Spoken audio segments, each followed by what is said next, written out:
Ciao a tutti, sono Riccardo Masini e ormai mi conoscete, sono un wargamer, ossia un appassionato di giochi di simulazione storici di argomento militare, ma non solo, già, proprio quei giochi che sembrano così complicati, così inaccessibili, così lunghi, che in tanti si meravigliano come qualcuno abbia il coraggio, oltre che la pazienza, di giocarli.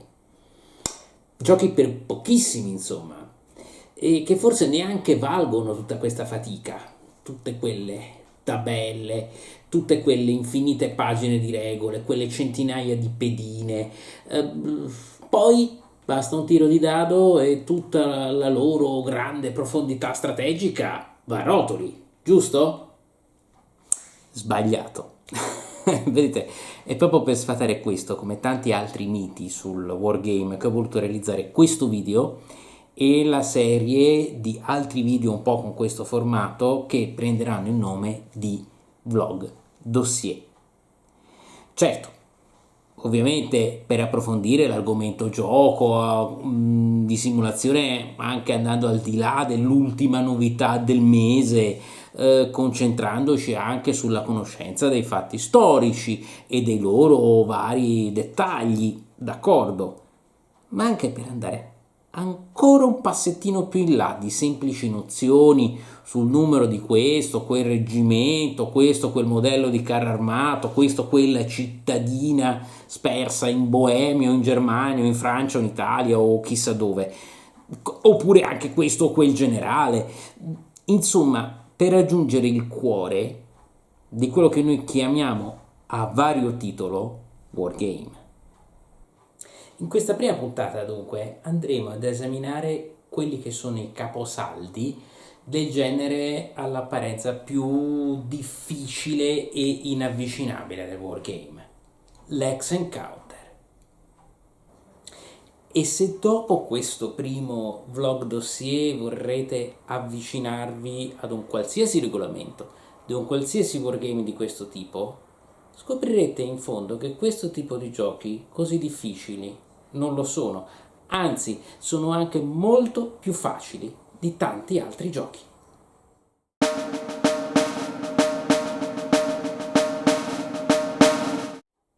Allora, proviamo ad aprire la scatola di uno di questi wargame e a guardare che cosa c'è dentro. Beh, tanta roba.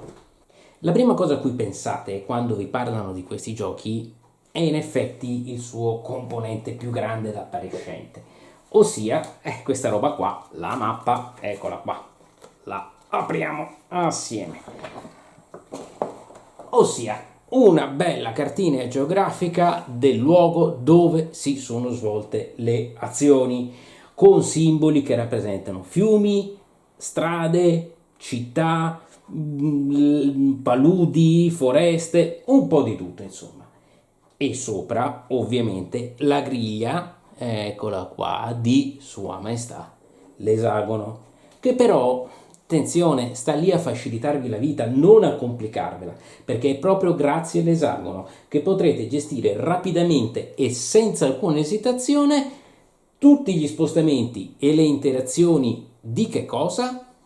Ma delle pedine che rappresentano le varie unità e i comandanti, è ovvio. Eccole qua in una loro bella, eccola qua, una loro bella fustella.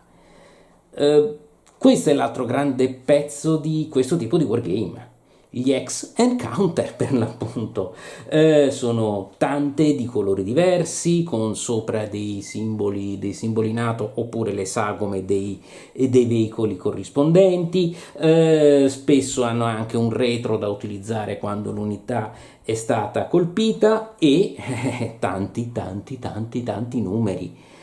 Sapete a chi la dobbiamo questa cosa dei numeri sulle pedine e non su altre carte o tabelle separate, come ancora oggi succede in altri giochi, ad esempio tutti quelli che usano miniature o blocchetti di legno? A John Nash, sì, il genio matematico di A Beautiful Mind, che era anche uno studioso e appassionato di wargame, e un giorno, stufo di dover consultare l'ennesima tabella per ricordarsi di quanto muoveva un reggimento di fanteria, disse ai suoi colleghi: ma se questi benedetti valori di attacco, difesa e movimento li scrivessimo direttamente sulle pedine anziché in un foglio a parte che me lo perdo sempre? Ed ecco qui il counter. letteralmente contatore o pedina con tanti numeri sopra. In questa storiella avrete subito riconosciuto un altro fondamentale pezzo del wargame: le tabelle. Anche queste non devono spaventarvi perché sono lì per aiutarvi nel gioco. Vi ricordano le fasi del turno, le procedure, i modificatori del combattimento e gli esiti determinati dal lancio dei dadi, è ovvio. E qui un secondo di attenzione. La cosa meno importante nella vita di un buon wargamer è il caso. Perché tutta la strategia del wargame sta nel cercare di controllare l'imprevedibile, minimizzandone gli effetti negativi e massimizzandone quelli positivi. Altro che tirare un dado e via, il bravo wargamer pianificherà, manovrerà, agirà proprio per ottenere il massimo dai suoi dadi e per tenere pronto un piano B e poi C e poi D nel caso in cui tutto vada storto. Si chiama principio del rischio calcolato e se ci pensate è una costante delle nostre vite. Oltre alla storia, i wargame insegnano anche a gestire questo aspetto della nostra esistenza. E tutto il resto? Beh, tutto il resto lo trovate in questo coso qui, che si chiama regolamento. Ok, tranquilli, è lungo, fa paura, spesso è scritto pure in inglese, però se lo aprite vi accorgete subito che non ha poi così tante pagine, è pieno di schemi ed esempi di gioco o anche di illustrazioni e alla fine poi spesso è scritto in un inglese davvero basico, davvero elementare. Insomma, forse non è poi così spaventoso come sembrava all'inizio. Qui trovate tutto, ma la prima volta che lo tenete in mano non dovete leggerlo tutto. Dateci una rapida scorsa, magari giusto i primi passaggi di ogni singolo paragrafo numerato tenendo d'occhio l'indice. Poi piazzate qualche pedina sulla mappa, seguite le istruzioni mano a mano che si presentano e in pochi minuti vi renderete conto che state già giocando. E poi, se sbagliate ad applicare una regola, ok, pace, ripetete la mossa oppure andate avanti e via. Ve la ricorderete la prossima volta. Facile, no?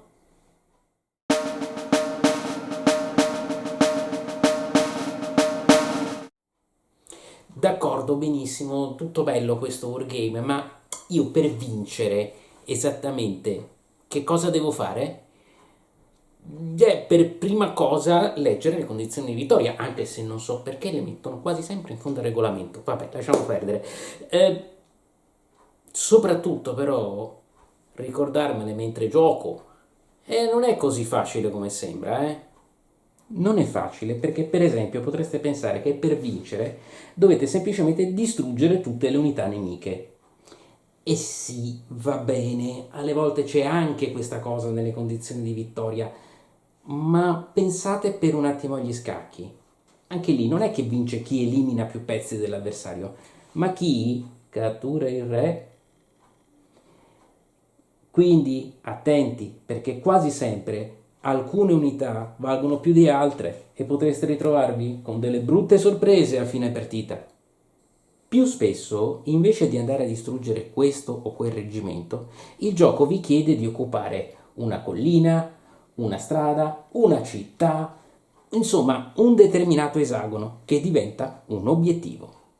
Magari ci sono dei punti vittoria assegnati a chi lo occupa per primo o a chi ne detiene il controllo alla fine della partita. Anche qui studiate bene il regolamento e se sulla mappa non sono contrassegnati in maniera abbastanza evidente, magari metteteci sopra delle fisce colorate trasparenti. In questo modo. Così ve lo ricorderete. Nella furia della battaglia ogni piccolo aiuto può rivelarsi decisivo. E se invece vi ritrovate inchiodati sulla difensiva? Molti giochi vi chiedono semplicemente di sopravvivere per un tot di turni o di mantenere il controllo su di una porzione della mappa. Ora, semplicemente è una bella parola, perché spesso in quel caso il nemico avrà più unità di voi, ma dovrà affrettarsi prima che finiscano i turni a sua disposizione. Stringete i denti, tirate fuori tutto il vostro carattere e ricordate che in questo caso il tempo è vostro alleato. Oppure, in altri casi, invece che restare sulla mappa, dovrete andarvene. Allora il gioco vi darà punti vittoria in ragione dell'unità che farete uscire da uno dei lati della mappa stessa, quello dell'avversario se si tratta di una fulminea azione di sfondamento o se state fuggendo da un'imboscata, il vostro se state effettuando un rischiosissimo ripiegamento a contatto col nemico. In genere sono gli scenari più interessanti e movimentati, ma anche i più impegnativi. In linea di massima ricordate anche questo: a volte, anzi sempre, le condizioni di vittoria sono un po' sbilanciate per riflettere la situazione storica, che spesso favoriva un esercito più di un altro. Tuttavia, vincere contro ogni pronostico è uno degli aspetti più belli di questi giochi, che comunque ti insegnano anche come perdere. E non è poco.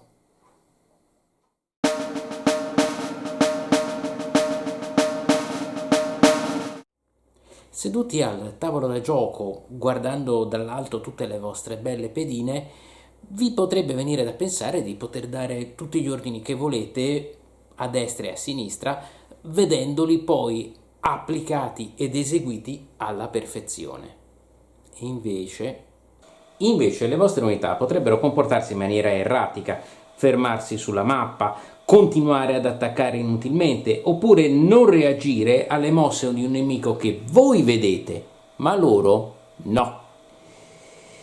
E considerate poi che non tutti i comandanti sono capaci o hanno staff sufficienti per scrivere e trasmettere rapidamente i loro ordini, e che un corriere o una trasmissione possono essere facilmente intercettati. Tutto questo è riassunto da cose come i punti comando e il raggio d'azione assegnato ai vostri comandanti in capo e ai loro subalterni.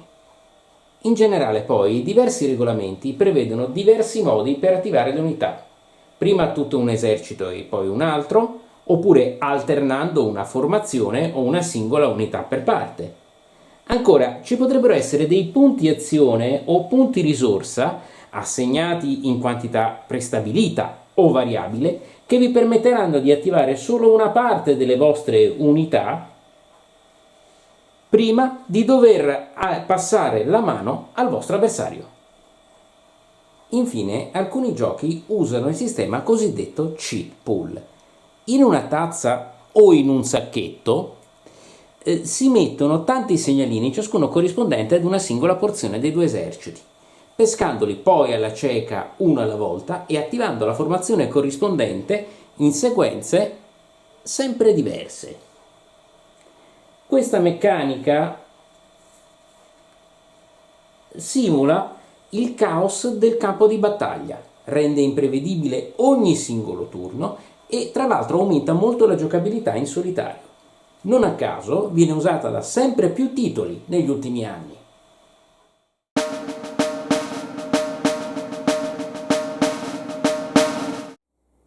Bene, ma adesso tutti questi soldati li vogliamo muovere o no? Certo che sì, considerando ovviamente tutte le loro caratteristiche di movimento. Un'unità di fanteria muoverà più lentamente di una di cavalleria, le unità di artiglieria con i loro carri avranno difficoltà a spostarsi al di fuori delle strade. Le unità leggere invece non avranno alcuna penalità di movimento spostandosi attraverso i boschi e così via. Sulla mappa ogni esagono racchiude simboli e colori corrispondenti a uno o più terreni. Un'apposita tabella ci dirà quanti punti movimento deve spendere un'unità per attraversare un torrente o salire su di una collina. Una volta spesa tutta la capacità di movimento segnata sulla pedina, l'unità dovrà fermarsi fino al turno successivo. Ma posso mettere più di un'unità in un singolo esagono? Certo, basta che il regolamento preveda il cosiddetto stacking o impilamento. Dovete però fare attenzione ad ammassare troppo le vostre formazioni in un unico punto, perché potrebbero diventare vulnerabili al fuoco delle artiglierie nemiche e voi potreste perdere il controllo della vostra linea del fronte. E parlando di controllo, eccola qui, un'altra grande protagonista dell'X Encounter, la ZOC, Zone of Control, ossia la zona di controllo. Pensate forse di potervi muovere impunemente sotto il naso del nemico senza attirare un fuoco di sbarramento o una carica di cavalleria? Beh, vi sbagliate di grosso, perché in genere ogni unità proietta attorno a sé un'area di influenza su tutti i 6 esagoni adiacenti, salvo eccezioni legate alla tipologia del terreno. Capitare in quest'area potrebbe rallentarvi o addirittura bloccarvi, potrebbe costringervi ad attaccare successivamente o scatenare un attacco di reazione immediato da parte del nemico, intercettare una vostra ritirata. Le regole sulle ZOC sono forse tra le più ostiche di questo tipo di wargame, ma sono fondamentali e influiscono in maniera determinante sulle vostre manovre. Ignorarle non solo è pericoloso, ma può rivelarsi fatale.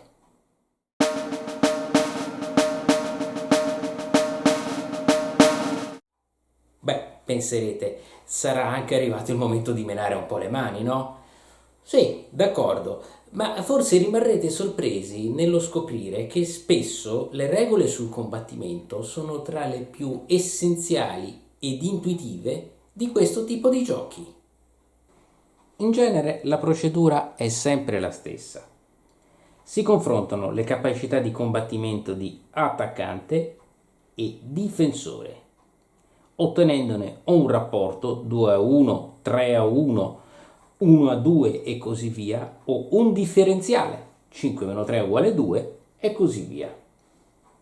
Poi si considerano tutta una serie di modificatori che comprendono il terreno. Attaccare attraverso un fiume non è certo il massimo, difendere un bosco sarà più semplice, le colline bloccano le linee di tiro e così via, le armi impiegate, le formazioni, la gittata, il tempo atmosferico, un po' di tutto insomma.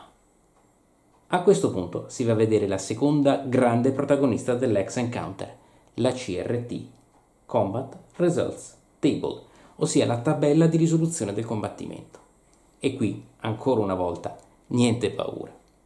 Basterà trovare la colonna corrispondente al rapporto o al differenziale tra unità che attaccano e difendono e tirare uno o più dadi. Incrociando il risultato ottenuto con la colonna giusta, applicando gli eventuali modificatori, otterremo l'esito finale, che potrà andare dalla riduzione di forza dell'unità alla sua ritirata o addirittura alla sua eliminazione. Inutile dire che avere almeno un'idea generale della distribuzione degli esiti è un passo fondamentale per capire come gestire i propri ingaggi ed evitare perdite inutili. Ma se tutto questo vi pare troppo complicato, sappiate che ci sono anche molti wargame che utilizzano il cosiddetto bucket of dice, letteralmente una secchiata di dadi. Ossia, ogni unità tirerà un numero prefissato di dadi, sempre soggetto a variazioni per i modificatori di prima, mandando a segno un colpo, ad esempio per ogni 5 o 6 che esce. Tuttavia questo sistema si presta bene anche all'impiego di dadi speciali, che con appositi simboli indicheranno quanti danni siete riusciti a infliggere o siete costretti a subire a seguito di un attacco.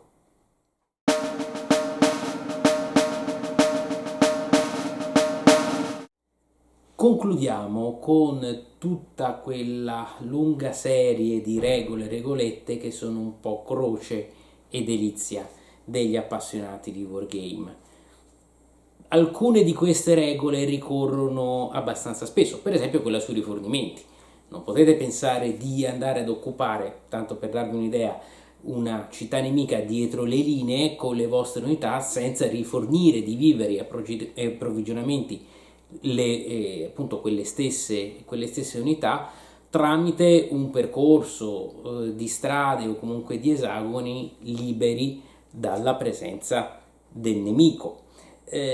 La stessa regola sui rifornimenti vi impone appunto di mantenere queste linee di comunicazione per appunto mantenere la mobilità e le capacità di combattimento delle vostre unità o addirittura evitarne l'eliminazione.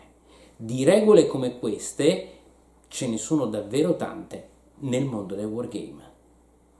Ancora, lo scenario potrebbe prevedere l'arrivo di rinforzi in turni e punti della mappa prefissati o variabili, come anche il cambiamento delle condizioni meteorologiche. Le possibilità sono infinite perché in effetti infiniti sono i fattori che influiscono sull'andamento e sull'esito finale di una battaglia.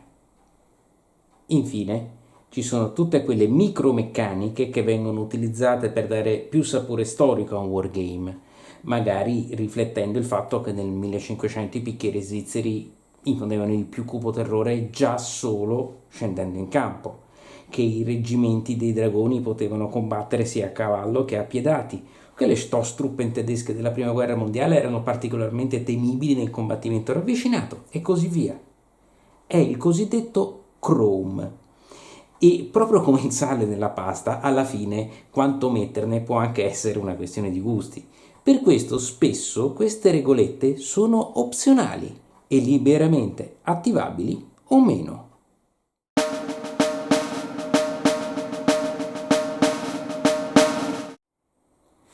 Questo è praticamente tutto quello che vi serve per orientarvi all'interno di un wargame classico e apprezzarne tutte le potenzialità. Tutto il resto sono solo aggiunte su questa struttura di base. Perché, vedete, su Vlog noi parliamo di molti wargame che hanno meccaniche alternative, approcci politico-militari, grandi innovazioni, ma alla fine gli ex encounter, soprattutto se mantengono la semplicità e l'immediatezza delle loro origini, sono sempre qualcosa di speciale. Sono davvero delle macchine del tempo di carta su cui personalmente io viaggio ormai da più di 30 anni. Volete salire a bordo anche voi? Benissimo. Accomodatevi, preparate dadi e pinzette e ricordate sempre, niente paura, sono solo wargames. Ciao!